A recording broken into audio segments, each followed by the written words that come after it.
Welcome to Drink Beer, Think Beer, the podcast that gets to the bottom of every pint. I'm John Hall, and it's our annual end-of-the-year wrap-up with writers from around the globe who cover the beer industry. In a moment, you'll hear from Carla Lauter, Matt Kirkegaard, Christopher Shepard, and Melissa Cole. And we're going to get into it all in just a moment, but first, All About Beer is back online and producing original content for beer enthusiasts and professionals. Go visit allaboutbeer.com to see the latest. And if you want to support us in that endeavor, we've set up a Patreon for both readers and professional companies in the beer space. Check out patreon.com/allaboutbeer to learn more. For additional audio content, you can search All About Beer on your podcast platform of choice and listen to the shows that are now available, including Beer Travelers, the All About Beer podcast, and Brewer to Brewer.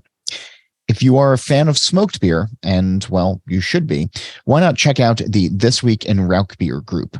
You can find it on Facebook pretty easily by just typing This Week in Rauk Beer into the search bar, and on Twitter and Instagram, we're at TW Rauk Beer.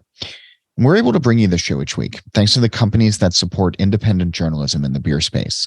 You can learn more about our surprisingly affordable rates by emailing info@allaboutbeer.com. Speaking of that, this episode is brought to you by Pro Brewer. We are bringing original articles to probrewer.com twice a week, covering issues that are important to the beer industry and aimed at helping breweries of all sizes understand different facets of the business. You can check out our articles on probrewer.com every Tuesday and Thursday, and go visit the site daily for other original content and to stay connected with the beer industry. So I enjoy doing every show, but this is one that I've come to look forward to every year. It's our year-end roundup where we'll talk about what's happened over the last 12 months, get together as friends and colleagues to be joyful and kind and collegial. And on the panel this year, joining us once again, is Carla Lauter. She is a freelance beer writer covering the industry since debuting her original blog, The Beer Babe, back in 2007. And since then, she's published in national beer journals, worked as a regular columnist for Maine Today, the Press Herald, and The Bollard, all out of Portland, Maine. And you can find her current writing in Beer and Weed magazine, a monthly publication spotlighting beer and the cannabis industry in Maine and beyond. And throughout her beer writing career, Carla has also been a vocal advocate for diversity, equity, and inclusion in the craft beer space. Matt Kirkegaard is the founder and publisher of Brews News, Australia's leading brewing industry news and analyst source, and he also hosts the Radio Brews News podcast. Christopher Shepard, who you'll likely hear referred to as Chip for the rest of this show, is a senior editor of Craft Brew News and the editor of Alcohol Issues Insights. Christopher is BMI's resident homebrewer and beer geek. He's a talented actor and theater director. He graduated from Muhlenberg College with a degree in theater, dance, and English. Oh, yeah, I am parched. I'm just going to have some Sierra Celebration. Oh, man, that's so good. Pardon me. Our final guest is Melissa Cole. She is a journalist. She's the author of 5 books, including her latest, The Ultimate Book of Craft Beer. She is also an international judge and my friend who has always been nothing but kind and encouraging. You can take it out of the chat, Melissa. Fuck you, Hole. Fuck you in the eye. I'm glad we got off to a real good start with the politeness. So 2 years ago, I think it was, or maybe it was 3 at this point, Shep and I did this show with Melissa, and we were drinking Sierra Celebration during it. And poor Melissa could not get any Sierra Celebration in London that year. Is that pretty accurate? And you were just devastated by this. I was devastated, and the same thing has happened to me this year. I literally 7 hours after the release on the Europe website, it was sold out, and I was actually out at the British Guild of Beer Writers Awards that evening, and which I thought, great, can't get it again. And even then, and I will say, John, I was very, very grateful for the beautiful present of a bottle of Celebration that you bought for me, and I thought I was very touched when you gave that to me in Minneapolis. And I nearly committed. I don't know, is it spousicide? When for possibly the only time, I think it's still homicide, no matter what. But yeah, Yeah, I'm going to go with spouse aside. The only time that I can remember in a number of years that my husband actually dropped a bottle of beer, and guess which one it was. Oh, that makes me really sad for you, Melissa. Not sad enough to send you any celebration, of course. Well, that seems reasonable. And it should. Nobody can send anything to this bloody isle anyway. So get it. I'll pay £74 million in imports. Well, that's the thing, right? I waited to see you in Minneapolis at the Craft Brewers Conference earlier this year, which is the first time that we were in the same place together since COVID began. And after you were on the show in 2020, I went out and I bought a 12-pack of bottles of Celebration. And I'm looking at it still, the 2020 version in my fridge right now, as we're sitting organizing this. And I pulled that bottle out of it. And I had every intention, and I probably still do, of seeing you for the next couple of years and just bringing you a bottle of this as it slowly turns into an American barley wine. I love you very much. Next time I'm actually going to drink it whilst I'm with you, because clearly nobody else in this household can be trusted. So, Matt, I want to go down to you because, as always, you are the MVP of this show. It is 2 a.m. right now as we're recording this in Brisbane. Sierra Nevada Celebration here in the U.S. has this cult-like following every year. No matter where you are in a beer drinking journey, I think it is the only seasonal that gets drinkers uniformly excited. You know, brewers, home brewers, casual drinkers. It's the marketing is great behind it, but the beer just tastes great and it's fun to drink. Is there anything in Australia that is a seasonal release that sort of captures that same universal belovedness? No, there's actually not. It's and I guess Southern Hemisphere, we're just coming into summer, so it's 30-degree Celsius days, and everyone's wearing board shorts and singlets. So I guess the traditional celebration hours tend to be a little bit bigger in the Northern Hemisphere where it's cold. And there just doesn't seem to be any one thing that stands out in that way. I'm actually just quickly having a look at some of the online retailers to see even if Celebration Ale is available here. We'll probably get it in March or April, just in time for Easter. It holds up remarkably well. Had Melissa's husband not dropped the bottle, it would have been super fresh. And I just realized that this can that I pulled out of my fridge is actually from last year. This is a 21 version, and it's still drinking really, really, really well. Melissa, same question to you though. Is there something over in the UK that has the same level of belovedness, seasonality? Yeah, I think it's for sure. I mean, the ones that definitely I think a lot of people look forward to is Fuller's Vintage. Obviously, no big surprise there. That getting released every year is cause for celebration. And also very excitingly this year, although because I'm at the very end of a flipping cold, at least it's not COVID this year, but I'm at the end of a cold and a chest infection. I thought I'd leave it. Is that down at Dark Star, which has sadly just been announced as going to be closed down and moving the production of it up to Meantime in London by Asahi. Henry, who's a tremendously talented and very dedicated brewer to the traditional styles, he actually brewed Gale's Prize Old Ale as Dark Star Prize Old Ale, which was Gale's was a brand that Fuller's acquired, probably 10, 12 years ago now, I'm guessing at least.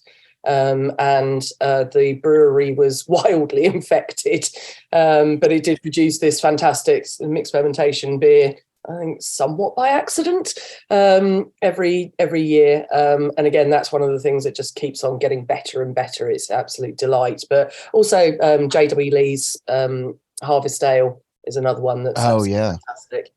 So speaking of barley wines, that's pretty widely, but I think most of that's actually shipped to the States. Yeah, we're really lucky to see as much of it as we do at the beer stores. And A lot of places will actually build verticals, which is also kind of nice as well. Carla, you've been quiet this whole time. When I think of Maine, I mean, there's obviously a couple of national brands that stand out, but I always enjoy going up there because it is kind of insular. It's in a lot of ways like Oregon, the other Portland, where if you want to drink really good beer, you have to go there for it. Are there seasonals that are really Maine only releases that we should all be pointing our cars north to drive towards? I don't know, because I mean, Celebration is a big thing up here. Like it's on tap at the Great Lost Bear. It is where all the brewers get very excited about going and getting. I think it's because we have just kind of a big variety of stuff. There's a great Bissell beer that is a really good imperial stout called Angels Have Filthy Souls. It's a reference to the movie that they have in the middle of Home Alone with the gangsters in it that Macaulay could. Merry Christmas, You Filthy Animal. Yes. And it's is that the name delicious. of the movie?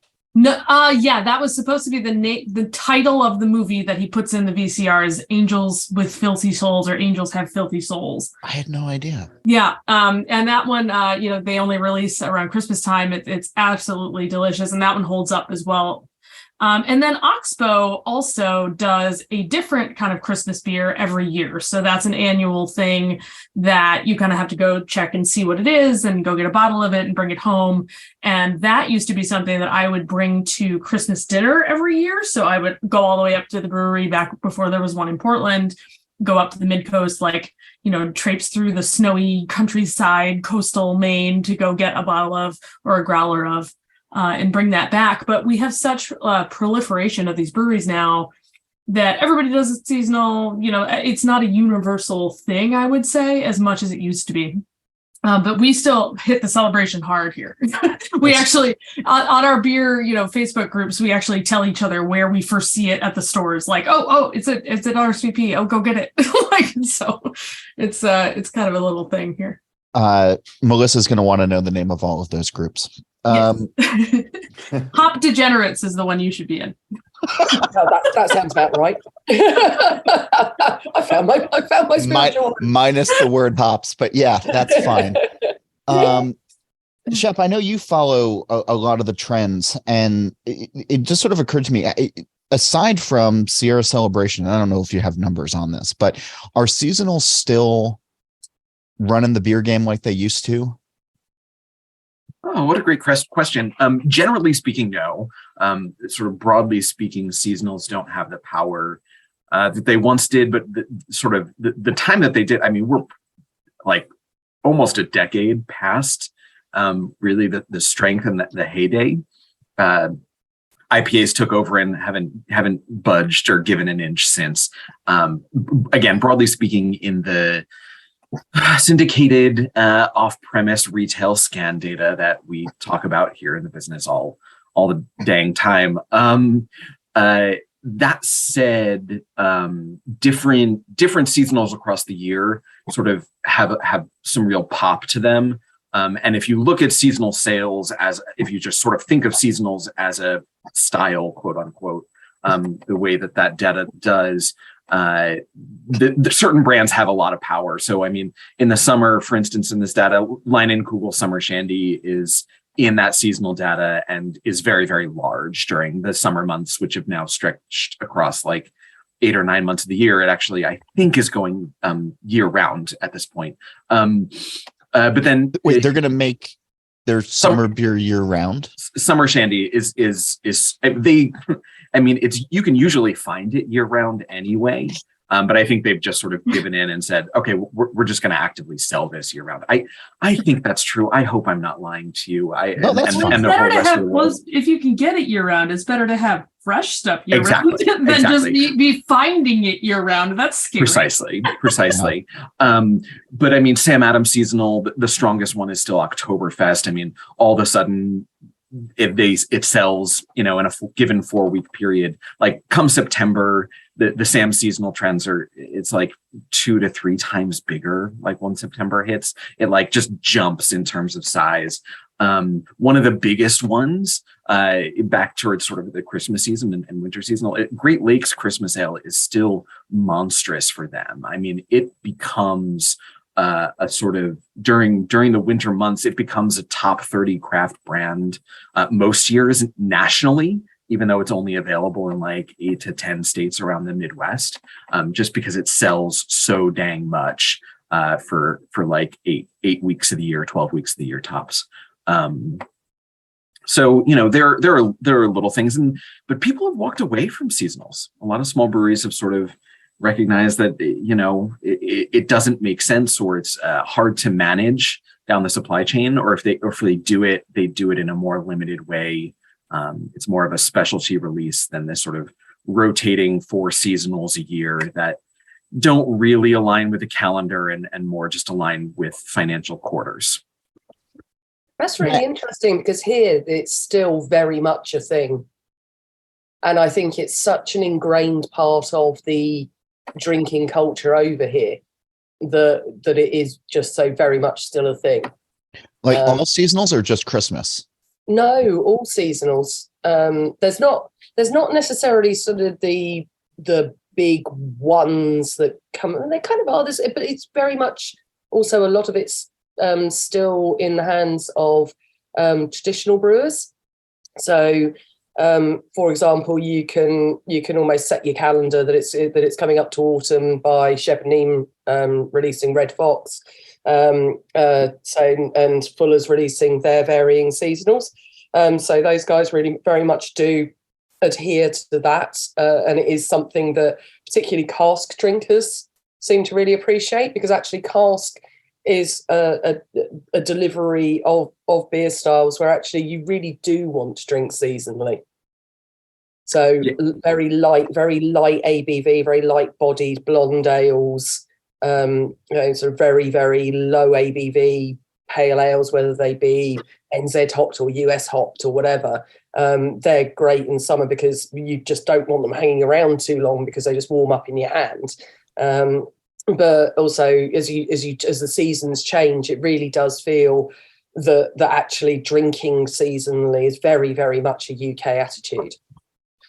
You know, and I listen to you say that, and I am reminded of one of my local breweries, which is one of the larger local breweries, but they have a seasonal lager program where they make a lager every, 3 or 4 months that is made entirely with New York grown ingredients that are relatively seasonal in nature. And there's a fabulous black lager that they just released a week or 2 ago that I will be drinking a lot of over the next couple of months. So I can always find an exception for what I'm saying. And I think my comments really are about large distributed craft, right? Like relatively large craft brewers that are selling a bunch of beer in a bunch of markets. But there are hundreds, probably thousands of much smaller breweries that making seasonal beer is still pretty important too. As being able to come up with a counterexample so quickly to myself suggests that there's lots and lots and lots more. No, I completely take on board what you're saying, is that also they're the ones that you've got data for, right? Because exactly. you haven't got data for the mom and pop little breweries who are only selling out their tap rooms and stuff like that. But it is notable over here that there are seasonal releases that really tap into that desire for, sort of, it's winter, it's cold, you want something dark, or you want something slightly spiced, or you want a Christmas ale, or you want a spring ale or something like that. And it really sort of feeds into that. Well, so there are distinct flavors to Christmas ales and a lot of the spices that we think is, traditional of the season. But Matt, down by you, where it's warm and everybody's wearing shorts, is there a Venn diagram between summer drinking and, I guess, Northern Hemisphere Christmas ideas? Do they meet at all? Yeah, look, it's funny. I think there is some tradition and there is some convention. The winter beers are dark beers, and Australia is a big country, so Melbourne has a very different winter than Brisbane does, where I'm based. And so you do start to see some dark beers come out. But at the same time, we also have roast turkey and baked ham on Christmas when it's 35 degrees. And then some people celebrate with seafood, prawns and that sort of thing, and oysters. So there's no hard and fast thing. I guess it's not really, we don't really seem to have a seasonal beer. And a little bit, as Chris was saying before, the breweries that have done it, you still see them on the shelves way after, which wasn't a good look. But the thing that has really exploded here over the last 3 or 4 years is the beer advent calendar. And I'm wondering if that's a trend anywhere else, where the month, 24 days or 25 days before Christmas, you get this box of 25 special one-off beers where some of the retailers have put together dedicated packs of only one-off beers that you can only get in this particular pack, and it's a huge driver for them. And we're seeing some of the retailers selling 4,800 of these, which is a significant amount. Wow. One of our smaller retailers, and basically taking a full batch of beer from breweries, and that's the closest thing that we've got. And they're quite a significant thing down here, to the point that you have fights on social media where some people, try to say, no, spoiler alerts, don't post until, 6 o'clock when everyone has a chance to open their pack and see what it is, because it's very much just a surprise and a huge Christmas tradition. Carla, are you seeing the advent calendars? No, but I think I know why we're not seeing them as much. And that has a lot to do with our beer mailing laws, our distro across state lines laws. Yep. Like, it makes it really, really tough to get beer from a brewery to a consumer via, some kind of a post. We have like beer of the month type situations where, some larger breweries can set up distribution agreements, that fall on the correct side of the law, but it's incredibly difficult. I think it would be amazing, for example, if the Maine Brewers Guild was somehow able to put together an advent calendar of beer from 24 different Maine breweries. I would love that. But the logistics of actually putting that together and getting that out and crossing all the T's and dotting all the I's legally is just so... it almost feels insurmountable, just in the patchwork of everything that you have to, everybody you have to keep happy. But I watch a lot of like UK, UK cooking and UK drinking, YouTube channels, and a lot of them are unboxing these wonderful advent calendars for wine, for beer, for cider. And I'm very jealous, but I think it has to do with our cruddy relationship with alcohol laws. Especially when it comes to shipping. People are just somehow afraid we're going to ship them to babies and get them drunk or something. I don't know how we get over that, but man, is it a problem. Got a lot of breweries that are doing it individually. It's not, and some online beer clubs and things like that, subscription services.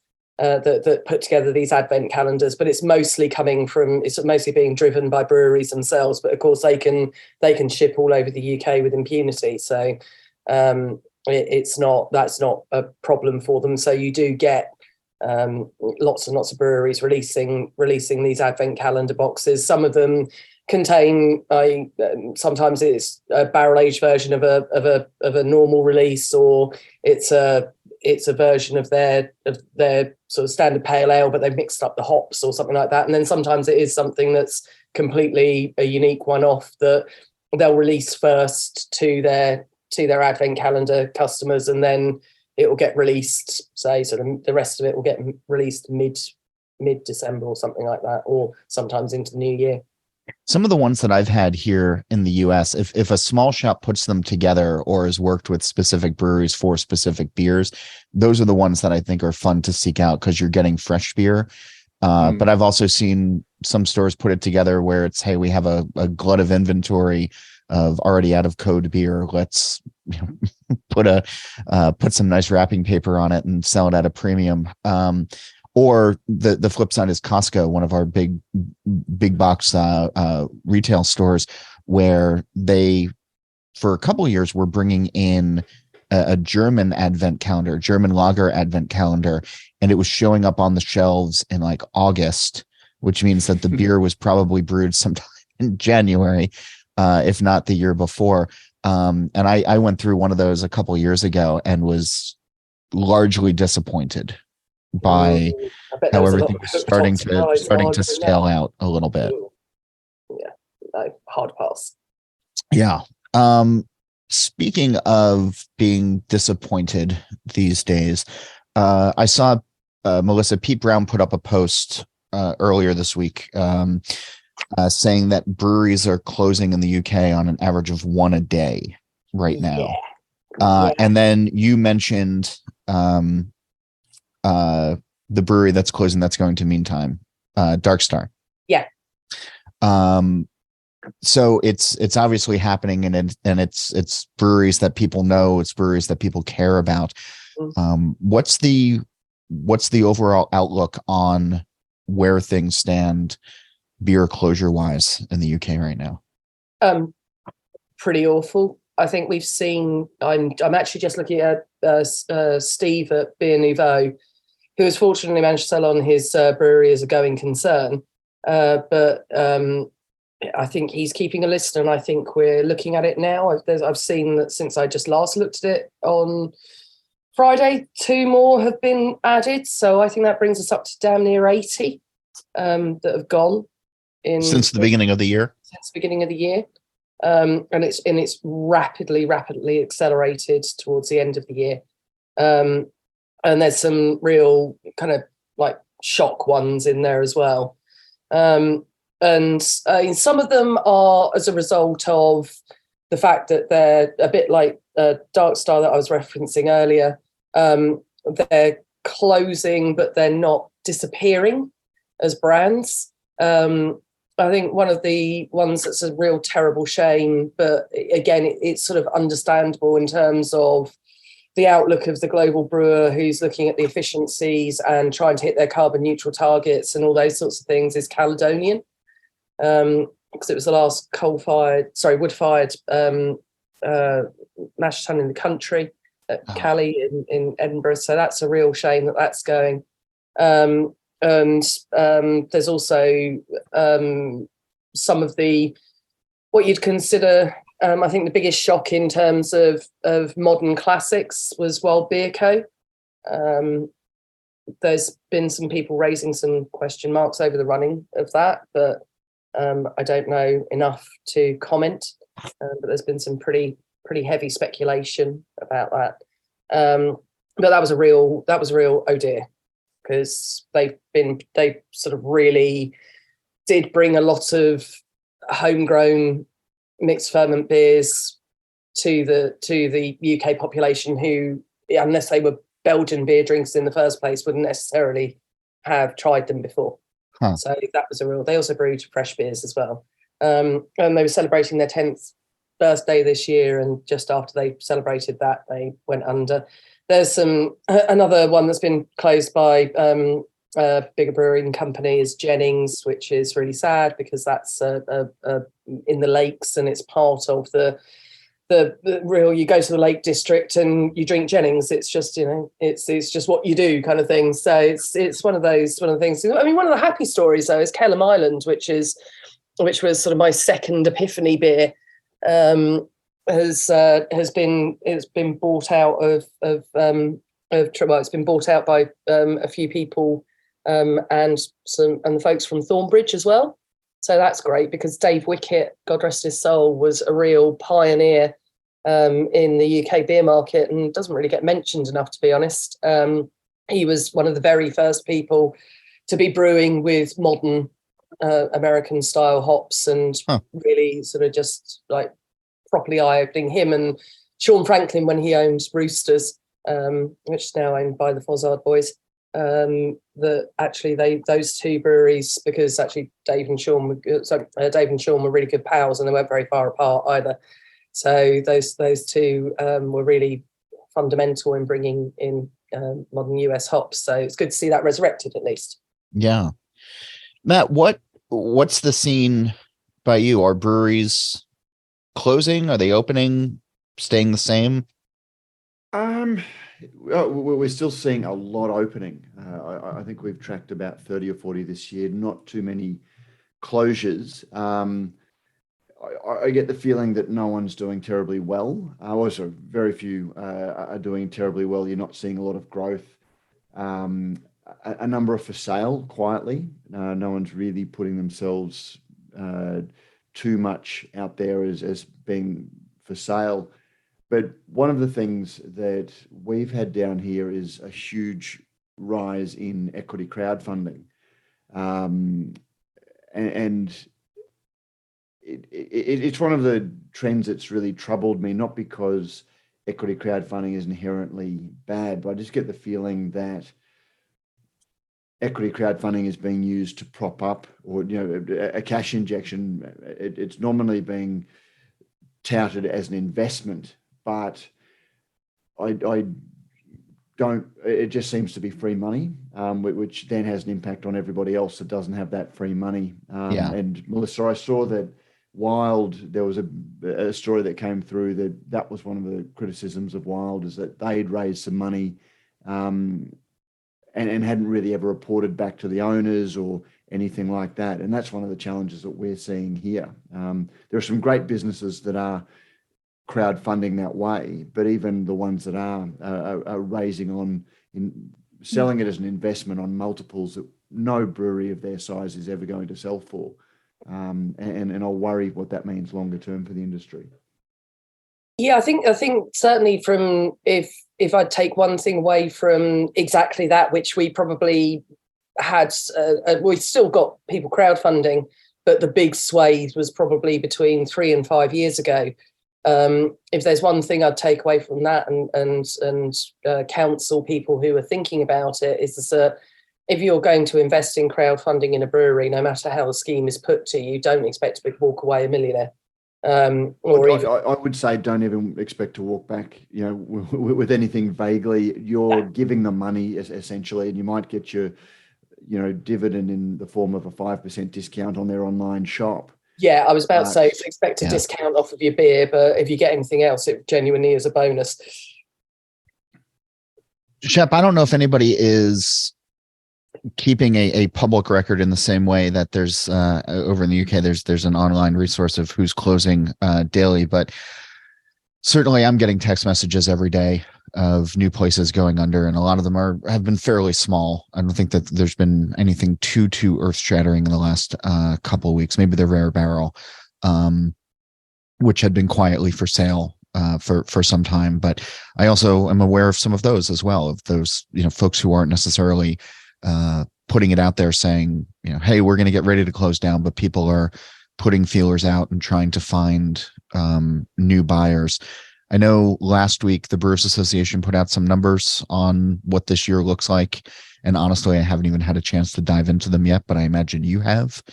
What's it looking like in the US as we close out this year? Yeah, that Brewers Association tally is probably the best one we have. They're paying closer attention than anybody else because it's their members. Sure. And so basically they put it at over 550 openings and over 200 closings this year. Everyone is at this. Yeah. I mean, that we know about, right? And right. The thing that Bart Watson, their economist, always says about the closing numbers is, that number grows over time because closings are a lot harder to find than openings. Sometimes they get an article in the press. Sometimes there's a sort of public statement on social media. Sometimes there's not.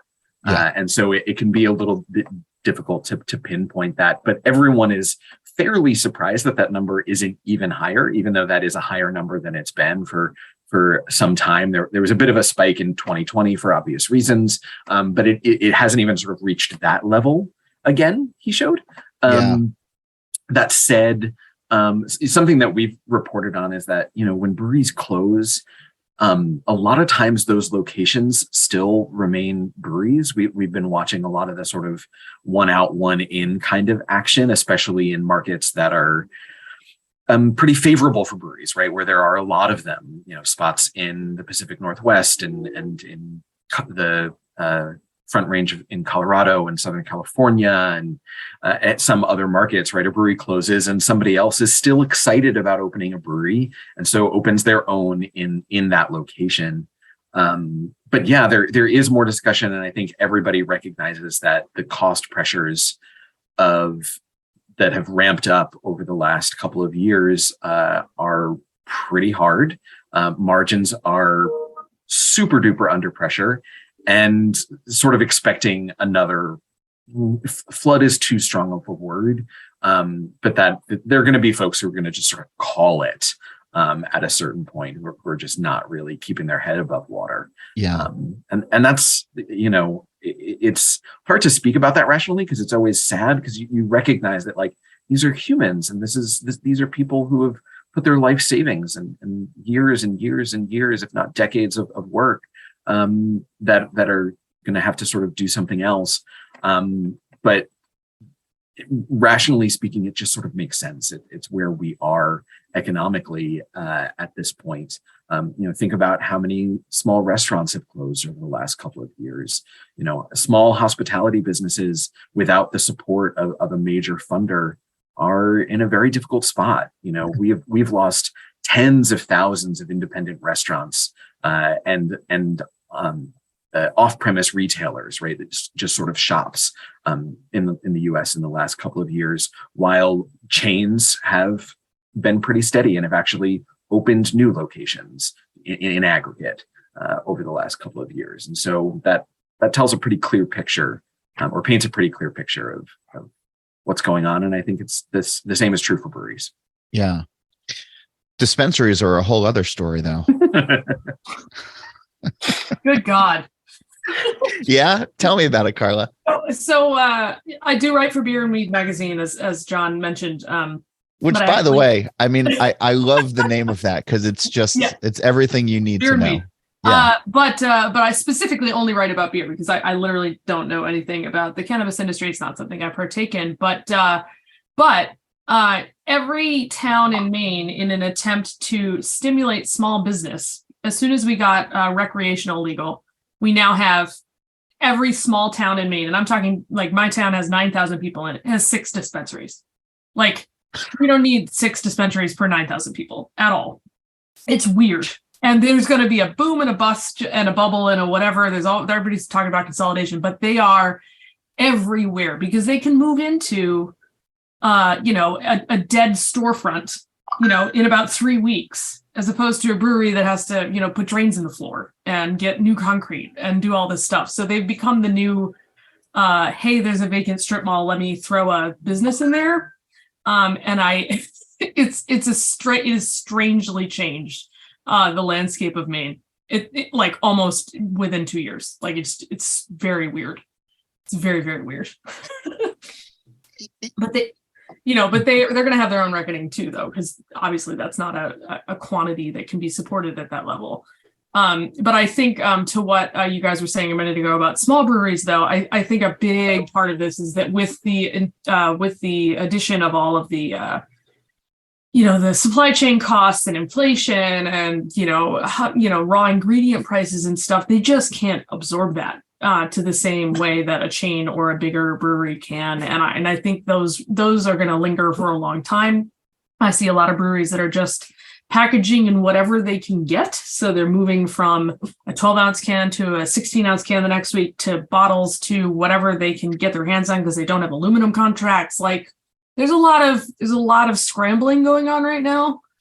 And it's going to be an interesting couple quarters. And when I say interesting, I'm not meaning good. Yeah.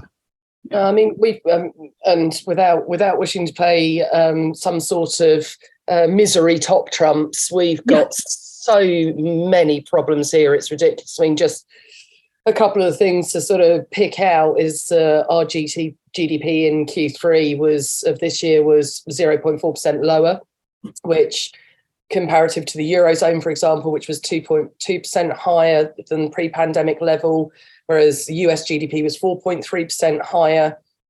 So, that's for a start. We've got a huge cost of living crisis.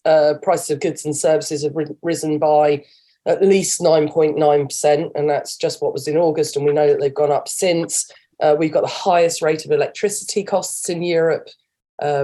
Basically, we just seem to be funding France. And and so much more. We've got strikes everywhere at the moment, whether it's our postal service, our rail service, our nurses are out on strike for the first time in their history. And there's a whole bunch more as well. And it's just, I think they said that the cost of a Christmas meal, for example, is going to go up by about something like 20% this year. I mean, all of this, plus, as you were mentioning, Carla, the cost of raw ingredients, cardboard shortages, aluminium shortages, CO2 shortages, all of these things are just massive, massive problems. And so many of these were flagged to the government as well. For example, one of the things that the government's done is shut down CO2 production plants in the UK. So, and when you take into account the fact that, for example, the pandemic switched off an awful lot of the fertilizer farms because basically they didn't have people to operate them, which is one of the largest producers of CO2 for the food and drink industry. If you add all of this together, it's just, and so much more. And people have just not got money to buy beer or go to the pub. So are they buying weed instead? We can't, well, possibly, but not through legal places, but where you can actually at least get the tax money, which drives me bananas. Legalize that, legalize prostitution, huge income stream. Anyway, Matt, can you buy legal weed in Australia? No, but actually, John, one of the most interesting moments that I had was at CBC this year when you did the alcohol-free panel, and I sat in on that, and hearing Keith Villa talk a little bit about his business and what was driving the infused alcohol-free beer space. And I came back and really looked at what was going on in Australia, because there isn't legalized weed, but we do have limited medicinal cannabis. But the prescription rate of that has just escalated over the last year or two. And it's almost as if the government doesn't want to touch that topic and be criticized for legalizing it, but they've given doctors the ability to do it, and they're almost legalizing it by stealth. And so it has been much easier to get. And to Melissa's point, I think with governments looking so hard at alternative revenue sources, it would be mad not to. And that will be the thing that really pressures governments to do it, because there are these huge economies that they don't get to touch. There is a growing awareness of, one of the figures that Keith gave is that, 55%, I think, of the population think cannabis is better for you than alcohol. And if you get below 30, that goes up to 75 or 80% from memory, was what he was saying. And there is a huge change where we're seeing people stay away from alcohol, but which is on one hand a very natural chemical, and then but going towards cannabis, which is seen as being something that is much better for you. And I think it's just a matter of time when you look at all of the pressures that are going on here till the government has to do something to legalize it. And that's going to really change the calculations that people have when they consider alcohol. Shep, have you seen how that's playing out in the US? What's playing out in the US, John? The relationship between Yeah. No. So I mean, to that point that you mentioned, Matt, the Gallup poll that came out in August of this year found that basically, even among drinkers, right, it's every year it's somewhere between sort of 63 and 67, 68% of Americans say, yes, I drink at least sometimes. But even a majority of those people think that it has a, quote, sort of negative impact on both drinkers and society. Meanwhile, when they ask the same question about cannabis, you get sort of more of an even split where people who have tried it tend to see it as positive and people who haven't tend to see it as negative. But it's more of a 50-50 split where there's a clear majority of American adults who, at least when asked, say, yeah, this alcohol stuff, this is bad. Which is wild to me, considering most people do, in fact, drink at least sometimes. And, the same Gallup poll also, we're at 68% of American adults think that cannabis should be legal. And that's been that way. It's been at 68% for the last 3 years or so. And yet at the same time, we're seeing glimmers of some of the problems that legalization is causing. There was a really rough series of stories out of California about what's happening there. And basically, as a lawyer recently explained to me, part of the issue with California is that it's been producing cannabis for a lot more places than just California for very many decades, right? Cannabis that's grown in California has been shipped across the country on the black market for a very long time. And just because they legalized wasn't going to change that. Combine that with the fact that there are lots of municipalities that don't allow the sale of cannabis in California, right? Lots of cities and counties that have said, no, we won't. I know the state has made this legal, but we won't allow the sale of it here. And so you still have this sort of thriving black market that's causing all sorts of harm. And we're also starting to see numbers about, it was the National Highway and Traffic Safety Association agency. Board. Yeah. NTSA. Agency. It's the B. Yeah, the board. Yeah. NTSB. Well, they released data last week that, or there was a study that now the number of drivers that are involved, that are either injured or lose their lives in a traffic fatality, the percent of them that had cannabis in their systems is now higher than the percent who had alcohol. And the numbers for all drugs are higher than they were a few years ago, and that keeps sort of going up. And so it complicates the discussion is the point that I want to make. Okay. And the trouble with that is, and Melissa, I completely agree. It should be, I am one of those 68% of people. It absolutely should be legal, because I think prohibition causes more harm than good net. However, the political discussion is complicated, and I wish I could say that I see a tight timeline on that being able to happen in the US. But given the way that our politics are and how divided they are, the pathway to that, not only just sort of passing it in Congress, but getting a regulatory system sort of erected and lifted up in the US, I mean, it takes a long time. And so, I think on a consumer level, we're seeing more people try and use cannabis, and we're seeing more people say, hey, maybe I shouldn't drink as much alcohol, and trying a sober or a Cali sober lifestyle, as they call it sometimes. Cali sober. Yeah, Cali sober. That's, I don't drink, but I only use cannabis. And more people are making Los those Angeles, decisions. no, never change. Yeah. I know, right?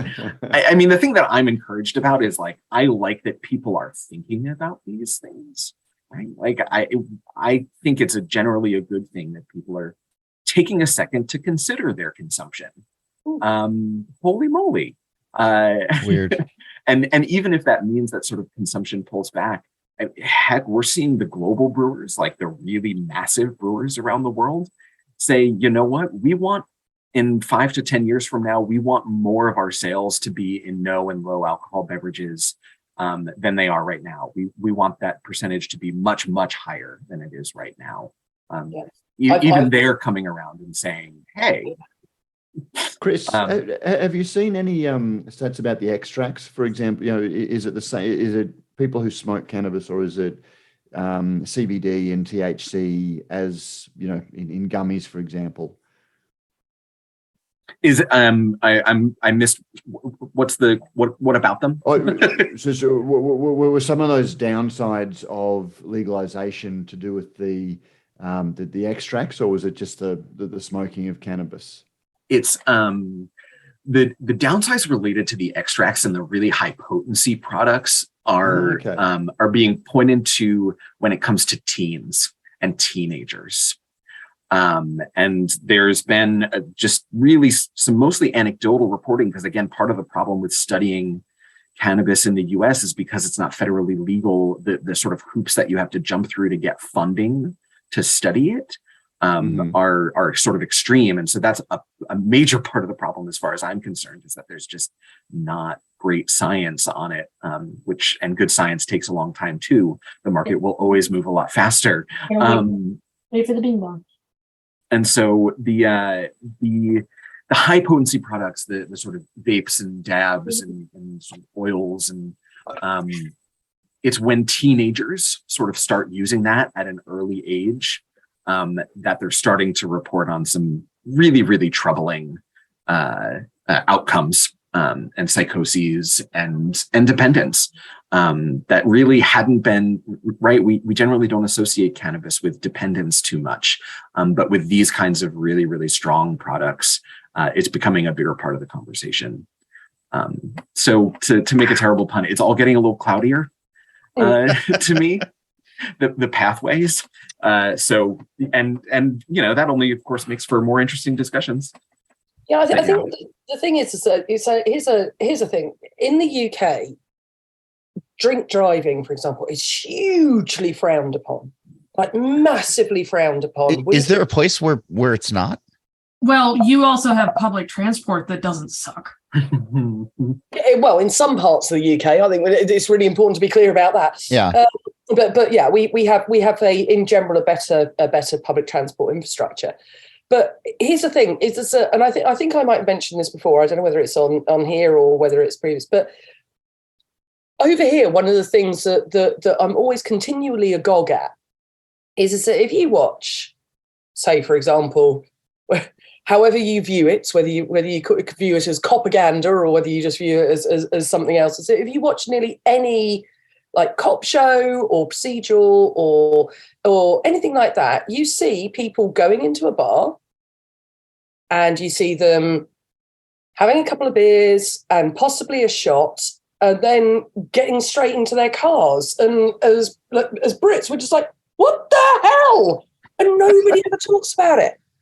It's like, I mention it to people in the US and I've been stuck in the middle of nowhere on a number of occasions and sort of had no choice but to get into a car with somebody who I know's had way more to drink beers than they should do.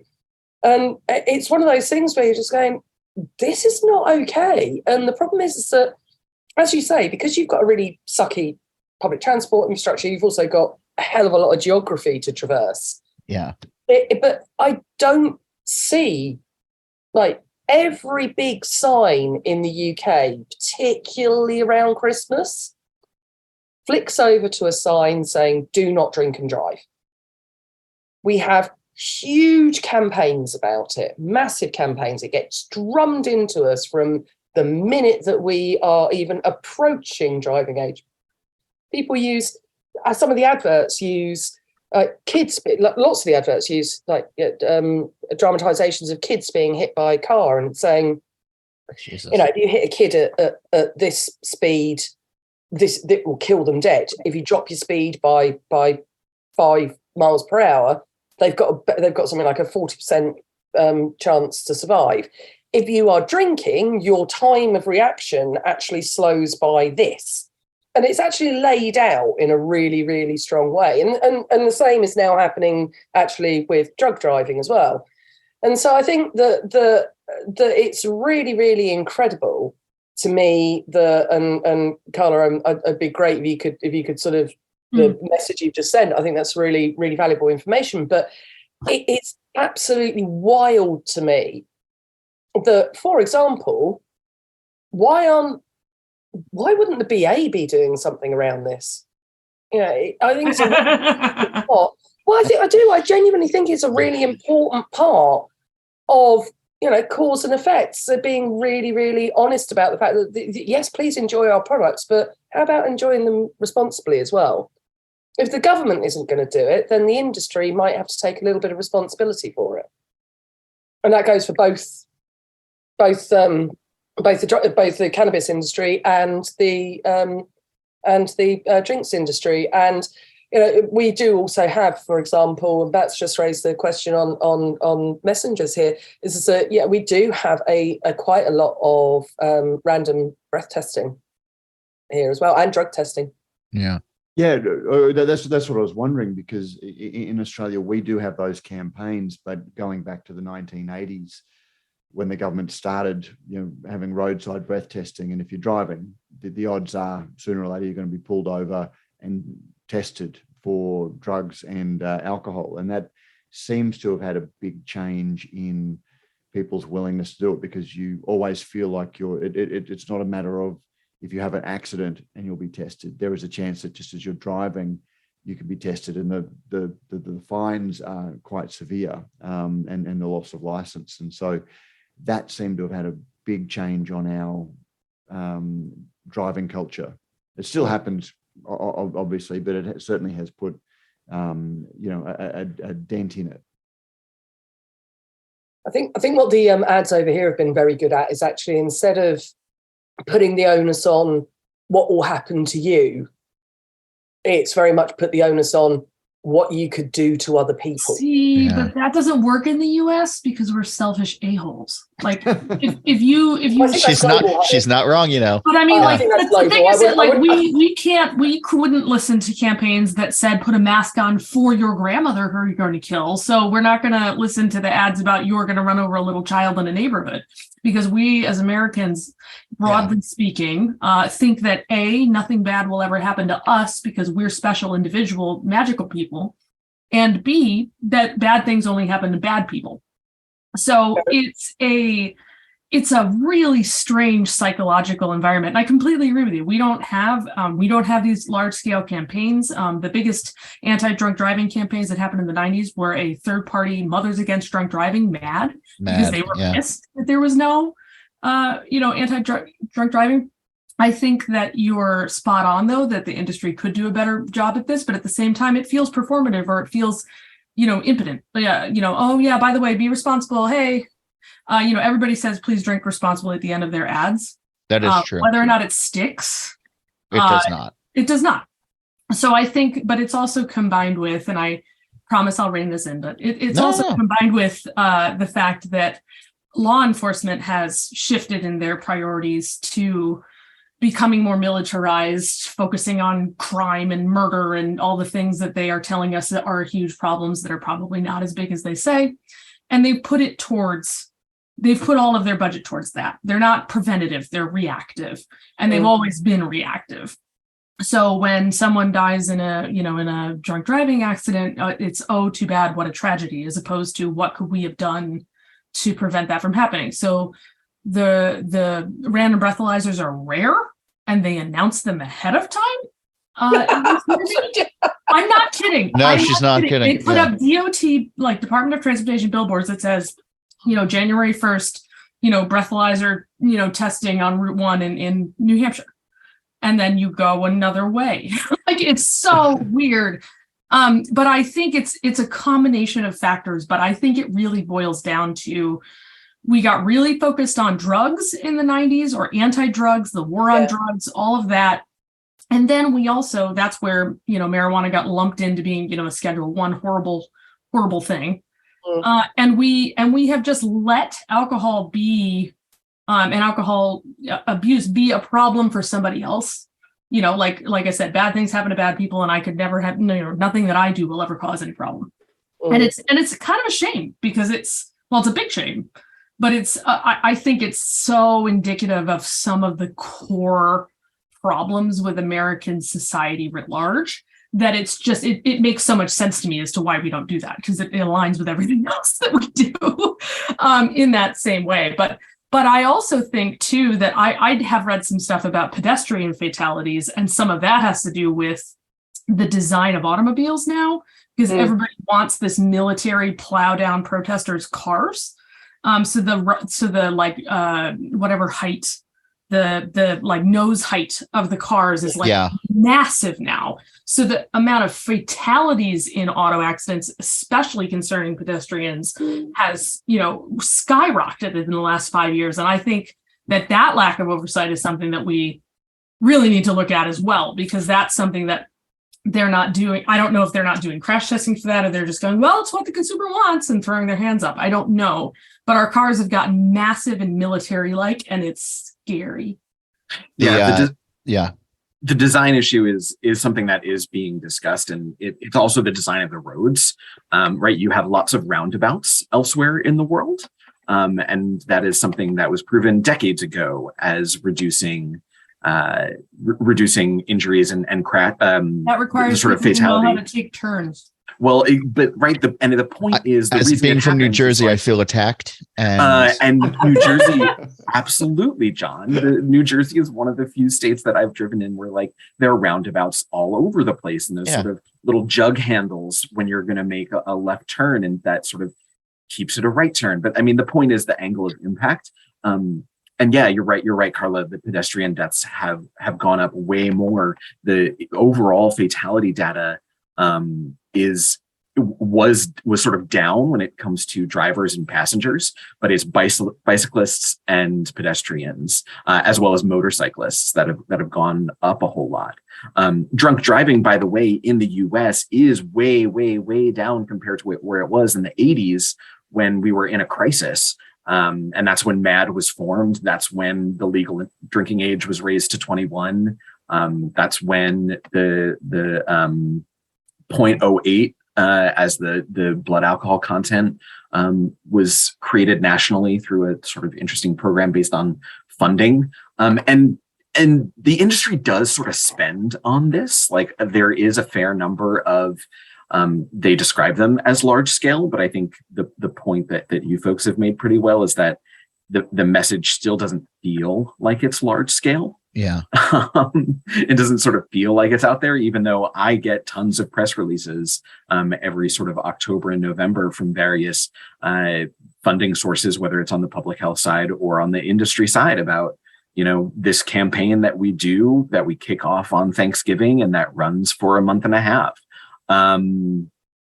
But yeah, the message still doesn't get through, is really the point. And, you know, another part of the problem is how underfunded public health is in the US. And, you know, as someone, not that the public health has great solutions for the industry that I think make sense all the time. But I think just generally speaking, as American, when I look at the health system and how we're communicating that to Americans, I have questions. Not to change gears too much, but I'm wondering, because this is something that's being talked about around here, and over time, breweries have taken on various causes, initiatives. They've worked together for it. Is there anything happening right now, Matt, in your country where there seems to be cohesion among brewers about addressing some sort of larger social issue? Not really. I think, you know, as Americans, some Americans like to say Australia's a socialist country, so we seem to have a fairly... so is our White House, apparently, but yeah. You know, we've got state-based laws, but they're largely uniform, you know, with a few tweaks around. And so everybody is bound by the same laws. But I don't really get the feeling that there's any social issues that everyone's jumping in to tackle together. Yeah. At this point last year, we were talking about the previous 8 months or so of the year, 7 months of the year, where... Wait. What?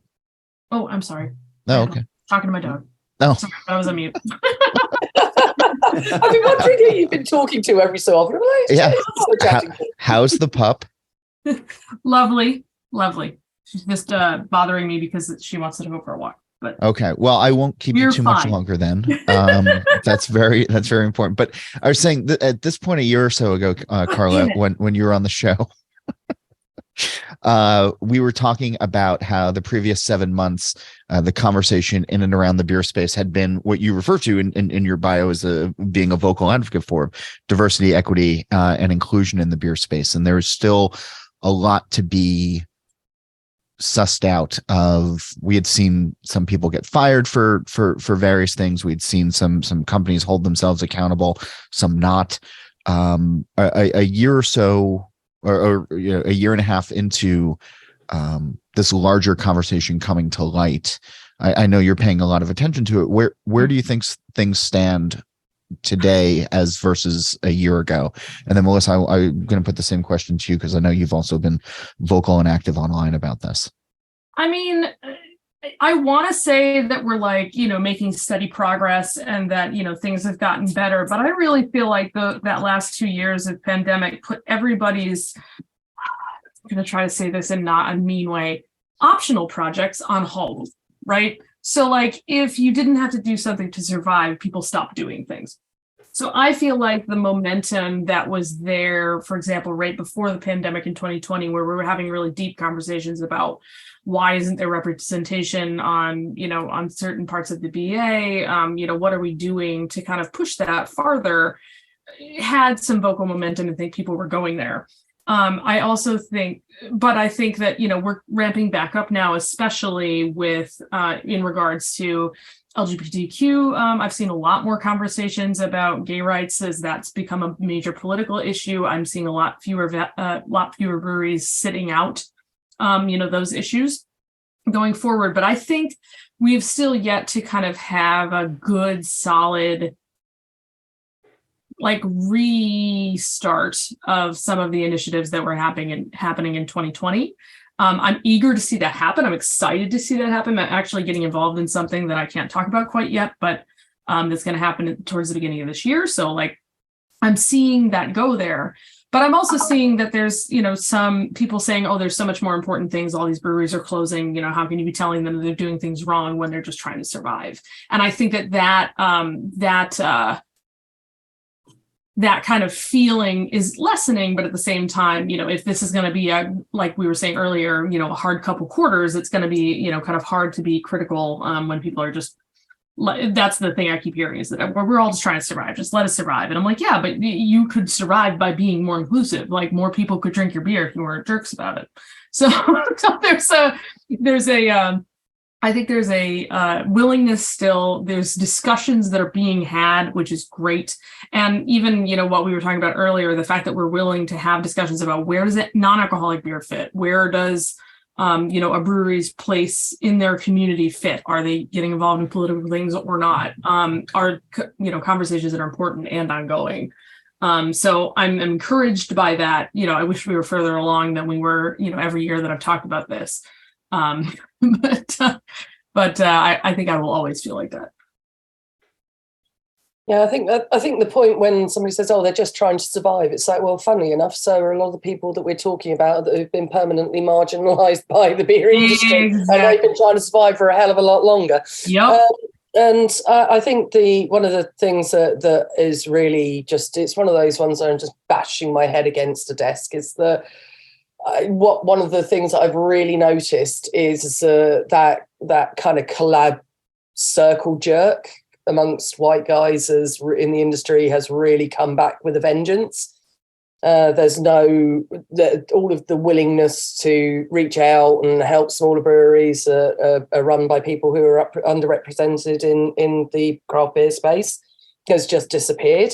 And I'm sorry, but I just don't believe you. I don't believe that those beers wouldn't sell out as quickly in the same way as they were 2 years ago.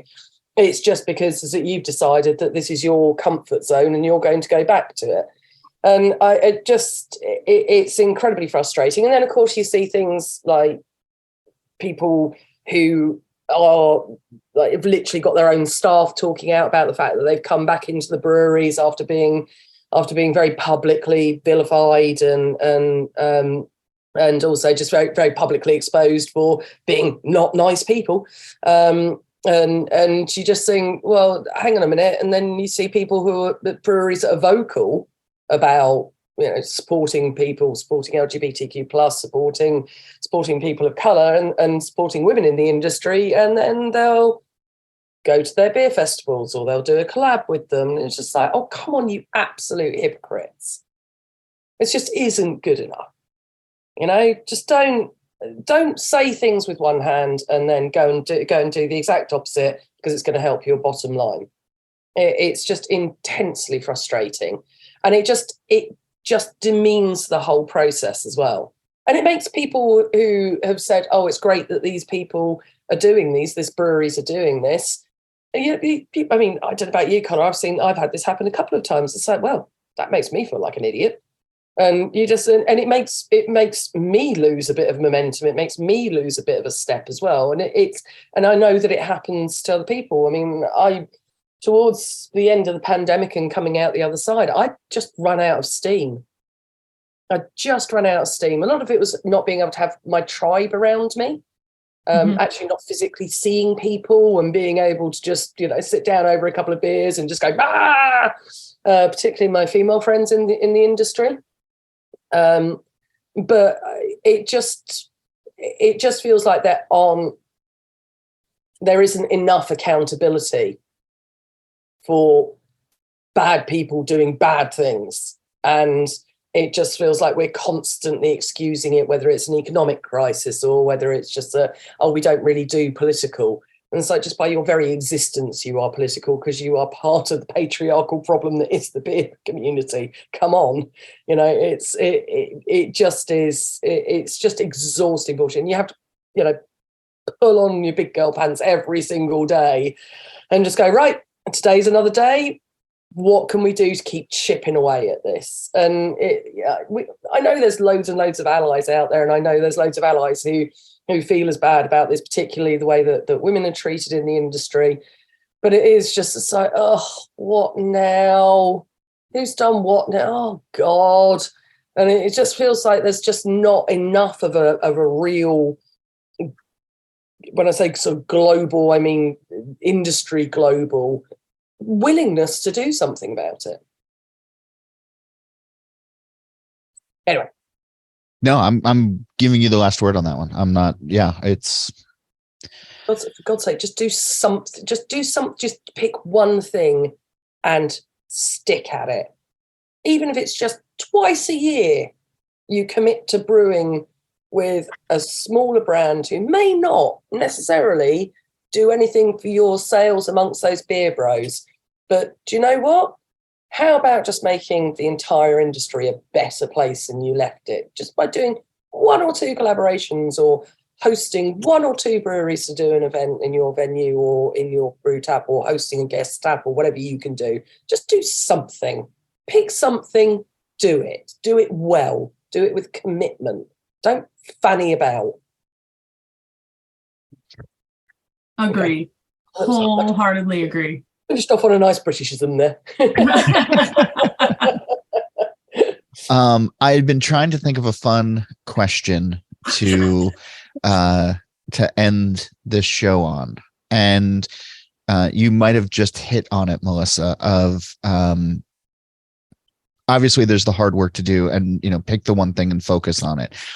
What is a fun thing in beer or around beer that you would like to see people focus on in the new year while they're doing the hard work? I'm not diminishing anything that you just said, but it is fun when we can all get together and we can all shoot the shit and we can all have a relatively good time. And beer at its core, is still about socialization and fun and doing it obviously the right way.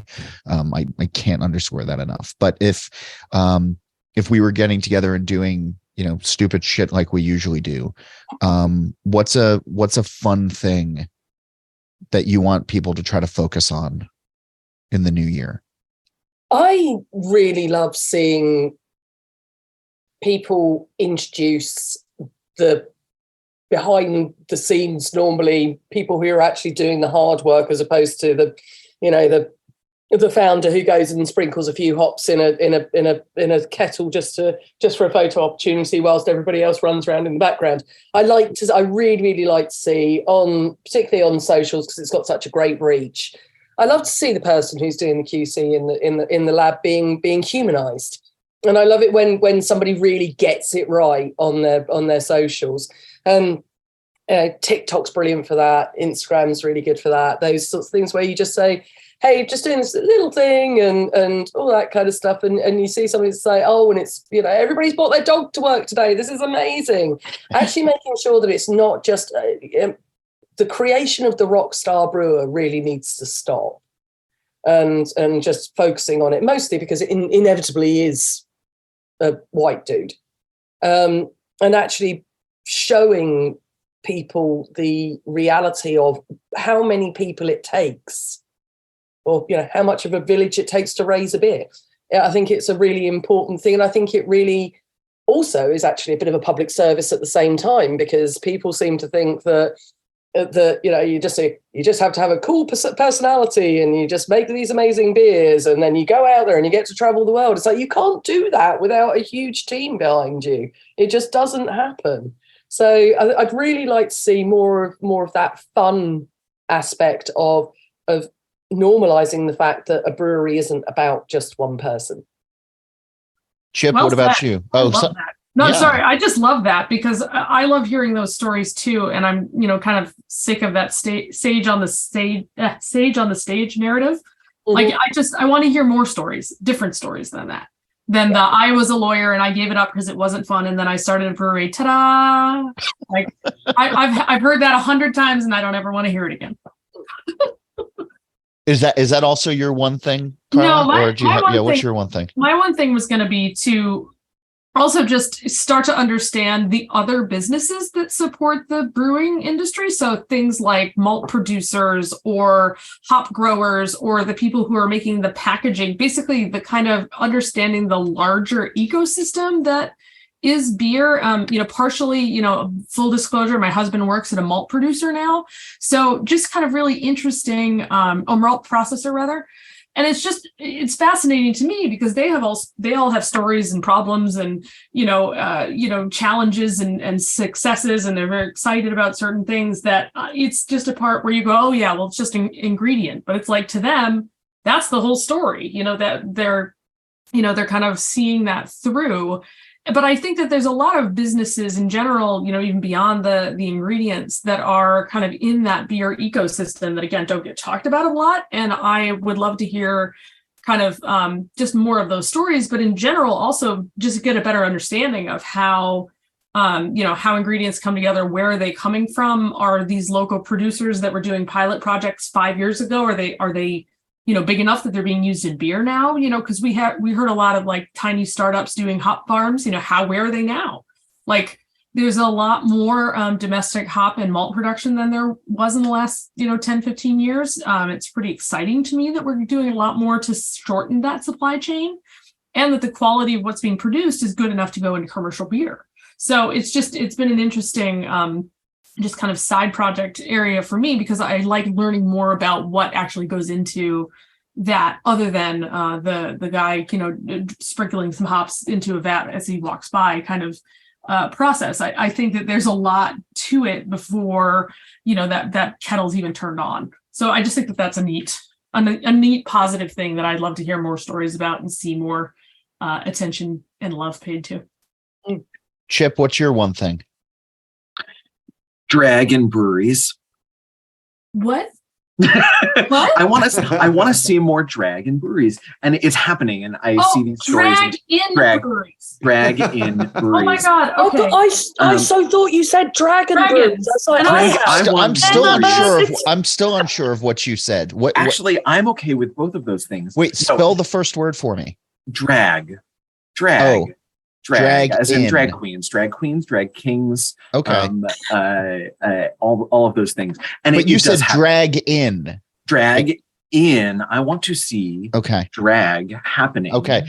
Now I understand it. Now I understand. Okay.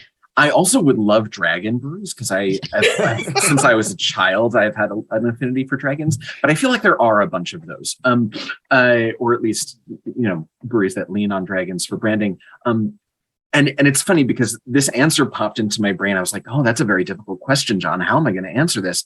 And it just sort of jumped into my brain that I saw a little bit of drag performance at a brewery or breweries this year. And I decided, yes, I would like to see more of that, please. But then I asked myself, like, why, Chris? Like, where did this answer come from? And it occurred to me that it's because I realized very quickly when it was happening that this was an expression of community, of connection between people who worked at that brewery and their network of people outside of that brewery, right? It was bringing in people, it was bringing in friends and colleagues who they know from working outside the brewery into that brewery space.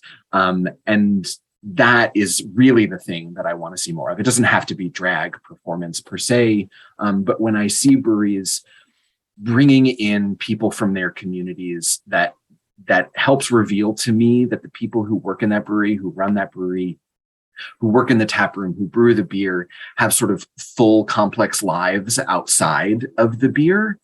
That gets me excited about that space, and about visiting that space and sort of getting to know those people in a more full and complete way. And so that's the thing that I think I want to see more of next year.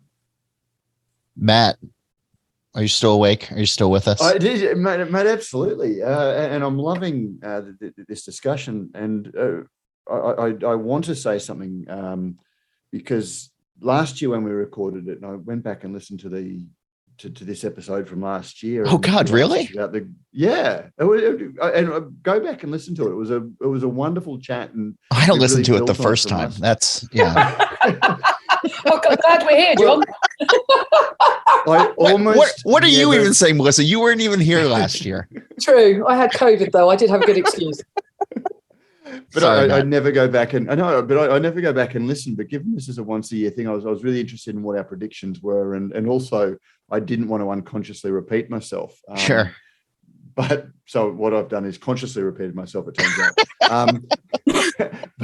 But last year you asked us the green door question, if we could go through the green door, and I'd forgotten all of this, but I'd said, beer is about context and place, and you travel for beer.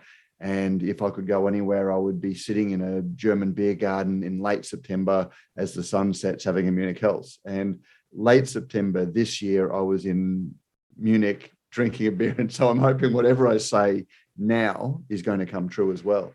So it was quite wonderful. But look, we live in a time when alcohol has been increasingly demonized for a whole lot of, real reasons, that, mindful drinking has been forgotten in the way of, so some of the terrible things of alcohol.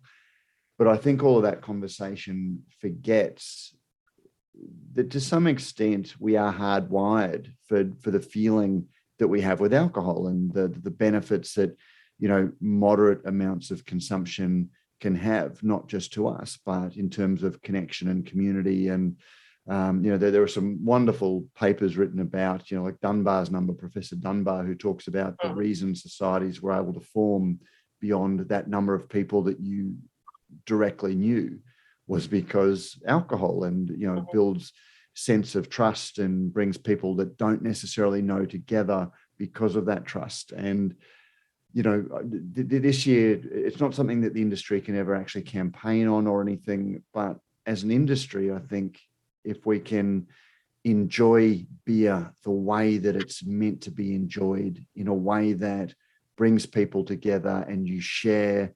small, honest, connected moments with other people, that's, I think, the reason that we love beer in the first place, because it has that capacity, and it can speak about this industry that we love in the most positive ways, by having that, moderate sharing of a wonderful product that brings people together. I love that. Yeah. I would love. I would love to see. Oh, sorry, go ahead. I think it's one of my favorite phrases is it's a social lubricant. It just helps everybody rub along a little easier. And to that, I would just love to be able to focus on like the fun of being together. And that often means good seating, like proper seating, proper lighting in places, and music at a level where conversation can flow, where you don't have to shout over each other. And I realize acoustic that is me. Venues, John. Yeah. so because breweries have been built in warehouses and industrial spaces, and which is great. It's got a great aesthetic. But every now and then you walk into a venue and think, actually, I can have a conversation at a normal pace without straining. And there are just some venues that have really looked at that, acoustic baffling, so you can do that. Yeah. And it's not just us, working towards middle-aged folks. It's Gen Z wants this too. So pay attention, breweries. Hey, this was fun doing this with you all again, and I hope we can do it again next year. But and Drink Celebration, we will, if the shipping costs aren't too high and the taxes aren't too high, Melissa, I will do my best to get you fresh Celebration so that you can drink it during this show. Bless your soul. I will hope to see you in between instead. That would be much nicer. Yes. Like I say, I have this now partial case, half case in my beer fridge here. So it's marked with your name on it. Oh. And every time I see you, I'm going to try to bring you one. So we'll see how long we can keep that going. Melissa, thank you for being here. Matt, thank you for being here. Shep, thanks for being here. And Carla, thank you for being here this week and for continuing on this fun tradition on the show. Thank you. Thank you, John. Merry Christmas, guys. Yeah, Merry Christmas. Cheers. Do you have a beer resolution for the new year? Let me know by emailing John Hall, that's JOHNHOLL at allaboutbeer.com. You can share along on Twitter at John_Hall. All About Beer is on Facebook, Twitter, and Instagram. Just follow along at All About Beer. And of course, This Week in Rauk Beer is also online. You can search Facebook for the group. It's pretty easy. And on Twitter and Instagram, we're at TW Rauk Beer. We are able to bring you this show each week thanks to the companies that want to support independent journalism in the beer space. If you would like to learn more about our surprisingly affordable rates, please reach out to info@allaboutbeer.com. Speaking of that, this episode is brought to you by Pro Brewer. We're bringing original articles to probrewer.com twice a week, covering issues important to the beer industry and aimed at helping breweries of all sizes understand different facets of the business. You can check out our articles on probrewer.com every Tuesday and Thursday, and you can visit the site daily for other original content and to stay connected with the beer industry. Finally, All About Beer has a podcast channel now. You can search and subscribe on your podcast platform of choice.